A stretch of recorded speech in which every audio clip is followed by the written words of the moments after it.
হবে। শুধু পূর্ব পশ্চিমে কতগুলো সেজদা দিলেই এতে যদি কপালে দাগও পড়ে যায়, এটি একটি উপমা আল্লাহ দিয়েছেন, একটা উপমা, একটা দৃষ্টান্ত দিয়েছেন যে পূর্ব পশ্চিমে মুখ ঘুরানো এটা একটি উপমামূলক কথা।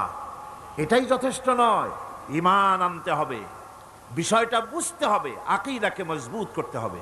আজকে মালাইকা ফেরেশতা সম্পর্কে আমরা আলোচনা করব, তারপরে কিতাব সম্পর্কে আলোচনা করব। ওমা তৌফিকি ইল্লা বিল্লাহ। ফেরেশতাদের প্রতি ঈমান এটা হচ্ছে আল্লাহর প্রতি ঈমানের পরিপূর্ণতা মাত্র। আল্লাহর উপরে ঈমানটা পরিপূর্ণ করতে হলে ফেরেশতাদের উপরে বিশ্বাস করতে হবে। এর উদ্দেশ্য শুধু ফেরেশতাদের উপরে স্বীকৃতি দানই নয়, বরং প্রকৃত